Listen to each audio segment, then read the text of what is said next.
Do I really need to say anything else? Hey everyone, Brobuscus here, and welcome back to another Let's Watch of Death Battle. Today's episode is arguably one of the biggest stomps they've done in a really long time. We've got Korra from Avatar, or I guess Legend of Korra, versus Storm from Marvel. My camera is up center. I just realized. There we go, professional freaking YouTuber. Okay, you may remember in my last reaction video that I wasn't exactly very thrilled about this fight existing, and to this day I'm still not. I'm not exactly thrilled about this, but after the analysis previews came out and the fight preview came out and the soundtrack came out, I've listened up a bit. I'll be honest. I'm still not particularly thrilled about it, but I'm not like feeling all like upset about it. Just kind of annoyed because I mean, you see this. I don't need to explain much further. Storm is absolutely going to win this. I don't think there's anything more I really need to say. I would normally talk about the characters, but I kind of did that on the podcast, which admittedly by the time I'm recording this isn't out yet, but you know, stuff happens. I hope you can understand that. Maybe it'll be out before this reaction video is. Who knows? Anyways, yeah, honestly, the only reason I'm rooting for Storm is because I know she's going, like, I want us to try to like go through this entire season without being neutral on a character on characters winning.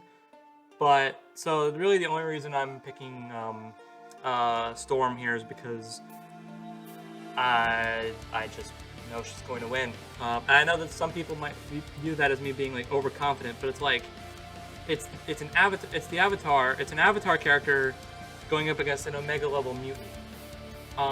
When lesser mutants can like fold the universe together, and like Storm has competed with like Hulk and Thor and Cyclops. Like, she's absolutely going to win this. There's no debate here.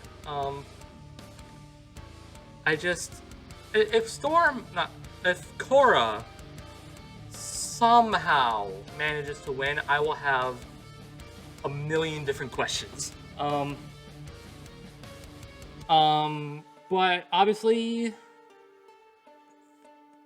we'll just have to wait and see. This is probably the shortest intro I've ever done for these reaction videos.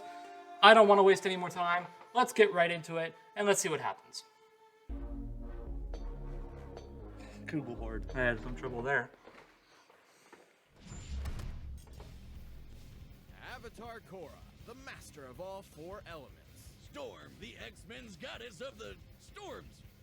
Weather. The building blocks of our natural world are nothing if not tempestuous and unpredictable. Which means you gotta be some kind of badass to control them. He's Wiz and I'm Boomstick. And it's our job to analyze their weapons, armor, and skills to find out who would win a death battle. Avatar Aang, savior of the world, uniter of four nations, destroyer of I'm very curious who this is, the voice at least. After decades of service, he passed away. Humanity would have to move forward and prepare his next reincarnation to take up his mantle. But who could fill Aang's shoes? Her name was Korra. Wiz, who is that? Did you leave the door open again? Deuces, gents. Unlike her carefree predecessor, the hot-headed, obstinate Korra was an Avatar prodigy from day one. I'm the Avatar! You gotta deal with it! Well, Aang struggled to accept his role in the world. Korra never wanted to be anything else. Not only is she an expert hand-to-hand fighter on her own, Like I said in previous videos, previous video, I wasn't really a fan of Korra at first as a character. who can bend all four elements at once. Water, earth, fire, air. Not you. Straight from the Southern Water Tribe, Korra can control tendrils of water, form massive walls of ice, and generate huge tsunamis. Aang once raised the sea level to put out these huge fires. Looking at the size of the area and what it'd take to submerge it, he had to move over 35 million metric tons of water. And since Korra is a reincarnation of Aang and every past avatar, she should be just as powerful. With earthbending, Korra can heave Makes big-ass sense. boulders around, shape and control metal, and even tear apart the ground beneath her enemy's feet. Kinda like when her avatar ancestor Kyoshi broke off a chunk of a continent, dragged it across a bay, and basically just created a new island, named after herself. Queen shit. By measuring the size of the island to get its mass and the size of the bay to get the distance Kyoshi dragged it, displacing this much rock would require an energy over 21 gigatons of TNT. That's almost 15 times more energy than the entire world's nuclear arsenal detonating at the same time. With firebending, Korra can fire blasts of, well, fire, jet into the sky like a What rocket, else? or breathe like a friggin' dragon. The perfect element to match Korra's hot-headed temper. However, her final element was completely different. Due to its inherently zen, free-flowing nature, Korra struggled at first to master airbending. But like all good prodigies, she figured it out anyways. With airbending, Korra can shoot powerful gusts of wind, fly around on tornadoes, and create a cute little air scooter. She used this element to defeat the bloodbender Amon, who was fast enough to dodge lightning. He's not the only one. Zuko and Iroh have caught and dodged lightning as well, and Iroh even caught one from the sky. The leader of a lightning bolt moves at 60,000 meters per second. Comparing the distance Amon moved relative to the bolt, he must have been moving over 200 times the speed of sound. But Korra's more than just a Not badass bad. martial arts superhero. She also acts as the bridge between the mortal and spirit worlds. The spirit world is a separate plane of reality, and Korra is stronger while she's physically there. Her direct connection isn't coincidence. She and every avatar before her are fused with the spirit of light, Rava. Every time the avatar dies and reincarnates, Rava searches out the spirit to bond with their new body, a staple of Hindu and Buddhist cosmology. I've done a lot of research into reincarnation, which I'll demonstrate today with Boomstick and this anvil. Wait, what was that? Now, the avatar is usually reborn into a different nation, but I've set this up so Boomstick will reincarnate into the nearest vessel, this identical clone body. Hey, Wiz, I feel funny. Why are there two of me? Where'd my banana go? Cut off his leg and everything. Speaking of listening to your soul, Korra can remove or restore your bending, bring her past lives for advice, and tap into the kick-ass avatar state. The avatar state massively Are they boosts Korra's lying that raw they're bending avatars? power, turning her into effectively a demigod and the de facto most powerful being on the planet, if she wasn't already. Despite that, Korra's no stranger to failure. She was severed from her connection to the past avatars and was almost killed while in the avatar state, which would have ended her cycle of reincarnation entirely. That last brush with death left her physically and emotionally crippled for years. Even after physical therapy, her fiery spirit struggled to reignite. Korra's entire identity was wrapped up in being the Avatar, all the way from day one. And the biggest trials she had to face were when her place in the world was challenged. Would everyone be better off without an avatar, or bending at all? But Korra's nothing if not one hell of a fighter. No matter what life threw at her, she always got back up to kick ass. Korra once blocked an energy blast from a giant spirit cannon, which created this massive crater in the center of Republic City, and almost killed everyone. Taking a look at the width and depth of this crater, and assuming it was all vaporized, Korra must have held back a blast worth almost 6 megatons of TNT. More queen shit. And during harmonic convergence, Korra tapped into enough spirit energy to turn into a giant kaiju and battle the dark avatar Unalaq for the fate of the world. Whereas I told you, we don't talk about Is season 2. that being included? A1 was cool. From taking down anarchist revolutionaries to fascist empires, Korra proved herself as an avatar worthy of her forebearers. With her teammates Mako and Bolin, teachers like Tenzin and Toph, and badass girlfriend Asami by her side, there was nothing she couldn't do. Queen shit? Queen shit. Come on, little girl. Give me your best shot.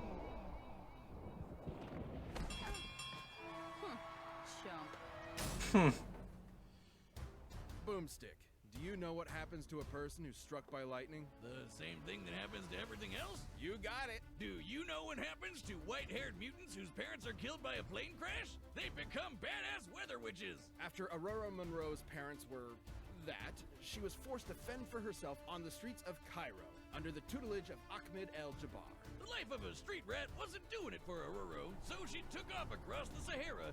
What kind of name is Ororo? That's when she began to master her mutant powers. First Eobard, now this. Humans evolved from earlier hominids like Homo erectus. Go ahead. Homo superior, or mutants, are an offshoot. Why did of I laugh at regular that? humans. It's not They funny. possess the X gene on their 23rd chromosome that effectively grants them superpowers. But it's a lottery. You could end up like old Beak here. Or you could end up like Korra and possess complete control over the weather itself, while being super hot, unlike Beak. No, no. For all she knew, she was a goddess sent straight from heaven. And that's exactly what the local tribes thought when she arrived in her ancestral Kenyan homeland. Aurora's mutant gene allows her to psionically manipulate the atmosphere, capable of summoning a hurricane with less than a conscious thought. When she does feel like using conscious thoughts, something Wiz tells me I struggle with, Aurora can create storms that cover the entire Earth. Her weather manipulation isn't just powerful, but precise. She can call upon massive tidal waves, conceal herself in fog, and even generate localized blizzards cold enough to freeze lava. She can summon bolts of lightning, even ones that are continents away, or generate electricity inside your brain. And she once zapped Cyclops with enough lightning to restart an artificial sun called the Ring of Fire, a name that reminds me of the morning after Taco Tuesday. Encircling the planet Polemarchus, the Ring of Fire provided all the same energy as a regular star. But her favorite element is probably wind. With it, she can blow people away with tornadoes, suck the air out of a person's lungs, and generate enough lift to fly. She once flew fast enough to reach the edge of Earth's atmosphere from ground level in just a few seconds. By measuring the angle and size of the Earth to get the distance and estimating a time frame of about 5 seconds, Aurora had to have flown at 4,000 times the speed of sound. She can even manipulate solar winds to fly through space. Seems like they're not holding anything back this time. Air molecules through the atmosphere. Solar winds are streams of charged particles, mostly electrons and protons, ejected from the sun. Almost as crazy as how she can breathe in the vacuum of space. She creates a mini atmosphere around herself by gathering, stray hydrogen atoms. Atoms, those are like really small last time I checked. Are these writers just giving her whatever powers they want now? How is that weather? Aurora's abilities apply to any atmospheric conditions, whether they be in outer space or alternate dimensions. Essentially, anything even remotely considered weather. Man, I wish I had crazy writers giving me random superpowers just because it's funny. That'd be awesome. Well, anyways, I'm gonna go use my rocket hands I've always had to get my beer out the fridge. Away! Perhaps her most useful ability, though, is to sense changes in the weather with a pseudo-sixth He totally stole that from literally Rhodey. sees atmospheric patterns I and refuse to energy believe as otherwise. clues, with the world as her canvas. She's so good with it, she could track a jet flying over New York while she was fighting the Shadow King in Wakanda. That's on the other side of the planet. Yeah, no wonder everyone thought she was a goddess. She is. Aurora enjoyed all the worship and admiration until the day she was contacted by an American, Charles Xavier, with an interesting proposal. I'm gonna make him an offer he can't refuse. Join the X-Men. Oh, pretty please. They were eaten by this living eyelid. It's a long story, but we're short-staffed. Xavier founded the X-Men as a team of mutant This edit superheroes that is would attempt great. to mend race relations between Homo sapien and Superior through non-violent means. Because what better way to teach kids in the 60s about the civil rights movement than with a bunch of good-looking lily-white teenagers with superpowers from upstate New York? Feeling she had spent enough time blessing the rains down in Africa, Aurora agreed and was assigned the codename Storm. And she more than earned the spot. She's proven herself worthy to wield Mjolnir, led a war against the Inhumans, and even survived a blast from her own lightning. This is impressive considering her lightning is powerful enough to match Polaris, who once used her powers to punch through Earth's crust all the way to the planet's core. Assuming she pulverized a cylinder of Earth all the way down, she had to have exerted over 15 teratons of Yikes. Beat the mutant Callisto in unarmed combat, and Callisto has apparently mastered every single martial art known to man. Despite her unbelievable power, Storm has trained extensively in hand-to-hand combat. Get it? It also probably didn't hurt that she's fast enough to dodge literal beams of light. But did you get it though? Nope. And after kicking Callisto's ass, she became the queen of these sewer-dwelling mutants called the Morlocks. She really just couldn't escape being worshipped, could she? Even by Nope. grody underground monster people. Well, she later married the Black Panther T'Challa and became Queen of Wakanda too, so she really runs the gamut. But even demigods have their Achilles heels. That plane crash from her childhood left her crushed under rubble for days, giving her a bad case of claustrophobia that rears its ugly head every once in a while. But that's not enough to stop this queen. After the departure of Scott Summers, Storm became the leader of the X-Men, because of course she did. And when Jordy Why not? McFords eventually came crawling back, the two fought over who would lead the team. Despite Scott literally being able to shoot death lasers from his eyes, Storm kicked his ass. And even better, she didn't even have her powers at the time. As it should be, because there's no one more devoted to her team than Storm is. She may be an Omega-level mutant, but her greatest superpower is her bottomless compassion. Mess with her team, and you'll watch as Aurora's heart of gold quickly turns to ice, as she quite literally steals your breath away. Testing me? It's time you remembered why they call me Storm. All right. Okay. Set, and we've run the data through all possibilities. It's time for a death battle! And pause. Just want to make sure everything is still good. All right. I mean, what more is there to say? And look, you see the thing down here. You see it. Storm's gonna win this. The preview, the analysis pretty much spelled it out for you. Storm is more powerful. She's faster.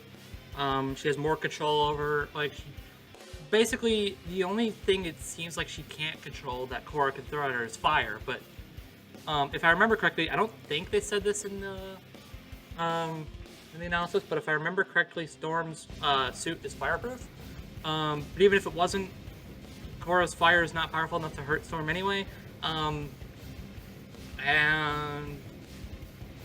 yeah, I really don't see any possible way Korra can win this. Yeah, I've got nothing.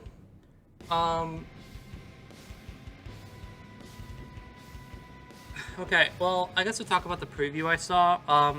So far, it's looking pretty good. I know some people had issue with how Korra's portrayed, but we can get to that at the end.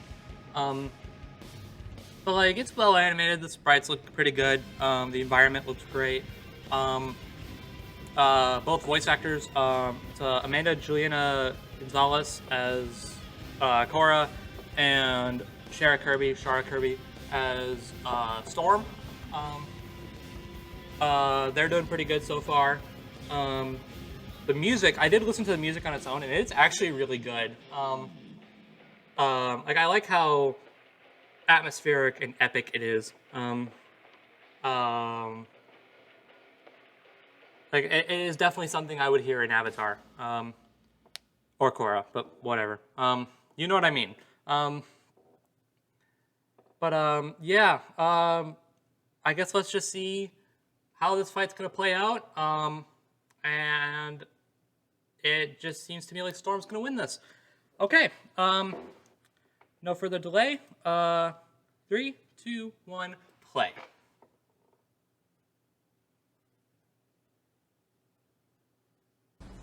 Okay.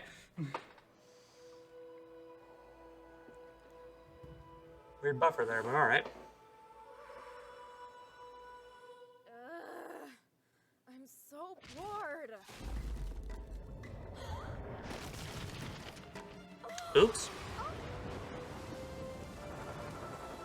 Your powers are impressive, but you lack discipline. I'm the Avatar, master of all elements. You want to see for yourself? Of course, Avatar. I'll show you what an X-Men can do. I mean, Godspeed, Korra. Good luck, but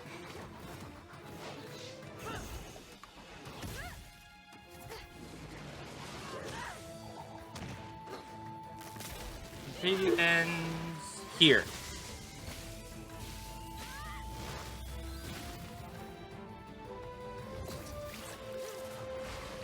Going waterbending now.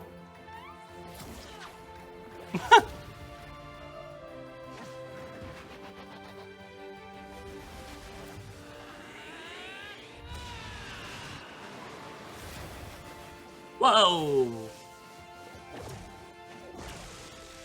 Water, lightning, and airbending? Starting to feel a little less special here. I figured that's why they were there.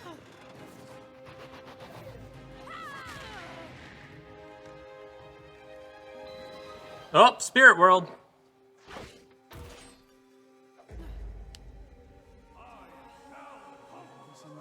What? Where am I? Who are you? Answer me! Break of nature. Gotta get out. Oh. Gotta get out. Stop, Jean Logan.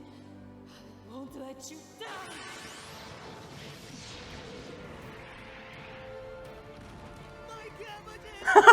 He actually showed up.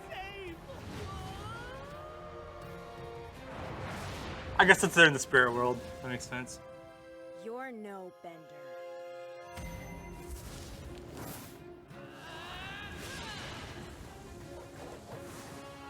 Okay, Avatar state.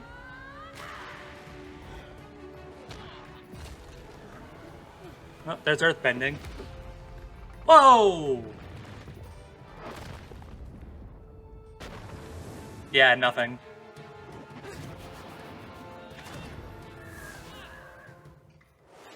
Oh, back out we go.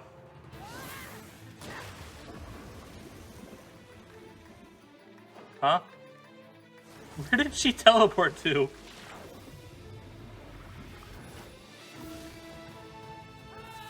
Oh! That's what Aang did.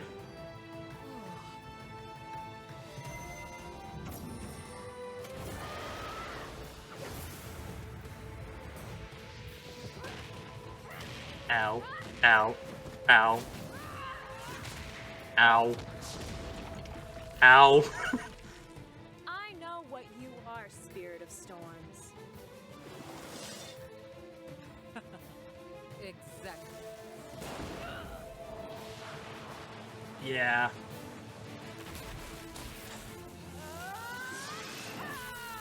Whoa, okay. Oh, God! You fought nobly, Avatar.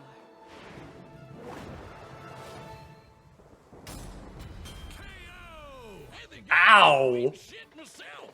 This fight wasn't totally straightforward. Korra can dominate most fighters pretty easy with her raw bending power and martial arts skills, especially with the Avatar state. Not even some of the best benders on the planet like Zahir and Kuvira could stand up to her at her best. However, despite Korra's awesome Avatar powers, she found herself outmatched by Storm's skill, precision, and overwhelming force. For instance, Storm's massively hypersonic flight and ability to sense and control weather across the planet meant she could always fight safely from a distance. Korra's trained in martial arts from birth, but even if she did manage to get in close and fight hand-to-hand, Storm's experience with the X-Men and defeating Callisto meant she could keep up. While Korra may have fought people who can dodge lightning, Storm can dodge literal beams of light. Even just using her flight speed exiting the atmosphere, she'd still be nearly 20 times faster than Korra. Korra did have access to elements like fire and earth that Storm didn't. If she somehow found out about Storm's claustrophobia, she could theoretically trap her in some rocks to exploit it. But Storm would be more than powerful enough to just break out. Her lightning was strong enough to match Polaris, who punched a hole in the earth all the way down to its core. Yeah, ultimately, Storm was just way more powerful. Remember that planet-sized storm she created? Well, I know clouds are lighter than air, but those are a shit ton of clouds and need a lot of work to move around. By measuring their volume and the speed at which they moved, the energy Oh, would God. be over 500 exatons of TNT, about 250 times more powerful than what Korra could output. And considering this is the same woman who was powerful enough to reignite an artificial star, results like that aren't outliers. Even taking the fight to the spirit world wouldn't have helped, considering Storm has manipulated alien weather from outer space and alternate dimensions. She'd have no problem adapting there. And considering Storm's powers are genetic in nature, not spiritual, Korra would not be able to depower her with energy bending. And none of that is counting the ways Storm could have ended the fight right off the bat, like sucking the air right out of Korra's lungs or generating a lightning storm in her brain. Korra was a tenacious, unrelenting opponent, but Storm's massive range, precise control, deadly skill, and unbelievable power won her this fight. Don't get bent out of shape. Korra just couldn't weather the storm. The winner is Storm. I am shooketh. Thanks for watching this episode. If you want even more action, you should check out the new Completely season of flabbergasted. starring Michael B. Jordan, Dakota Fanning, and David Tennant in a fast-paced animated All right, series inspired next, by the is it what I think it is? Yeah. Madara versus Aizen. We all knew this was coming. Alright, so that is not the finale. I will admit, I'm glad. I'm very glad about that, but man, I was getting a little concerned that they were gonna push that to the finale. Because I think we all know it should be the finale this season. Here's hoping. But yeah, I'm excited for that. Okay, I shouldn't say I'm excited. I'm looking forward to that one. I'm not really a fan of Naruto. I watched a little bit of Bleach, but never really got up to Aizen. Although I did see his fight with Ichigo, and I thought that was pretty cool, so yeah. But, I mean, also, we get another Bleach character. It's been how long? We need more Bleach characters on the show. So, apparently, it seems like there's a lot of variables that go into this fight, but if I were a betting man, I'd probably go with Madara. Just based on everything I've heard, and, you know, Naruto versus Ichigo in the past. Madara seems like the general consensus, so I'm gonna side with him for now. And if by this 2-week period it ends up working in Aizen's favor, then cool. I think I'd actually kind of prefer Aizen to win. Nothing against Madara, but I watched more of Bleach than I did Naruto, and I know more about Aizen than Madara, so I think I would actually prefer Aizen to win that, but if Madara does win, then it's whatever. I won't lose sleep over it. As for this fight, well, I very much enjoyed the fight. Like, the actual fighting, I really enjoyed, because they definitely did work around, like, they made bending look really interesting. The fight was very action-packed. Korra definitely wasn't, like, yeah, she lost, but, like, she had Storm up against the wall. Like, which, admittedly, one could argue that that's not accurate at all, but you know what? As long as it's cool, I don't really much care. But yeah, I really like how much of a fight Korra put up, despite the fact that she was absolutely going to lose. And that death, oh man, that was a little nuts.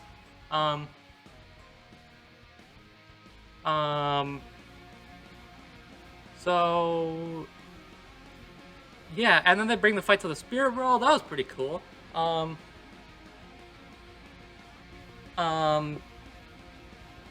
Yeah, obviously it's just it's a bit of a downer because there wasn't really much in the way of like tension because we knew that Storm was going to win. But you know, it definitely managed to work around that, I feel. Like it wasn't really like, it didn't really leave me like at the edge of my seat, but at the same time I also feel like it didn't need to because of the kind of match it is. But yeah, I can safely say that I enjoyed this fight. That was pretty dang good. So yeah, I don't really think there's much more I can say about this one. So that's all for me. So thank you guys for watching, and I'll talk to you on the next video. Bye everybody.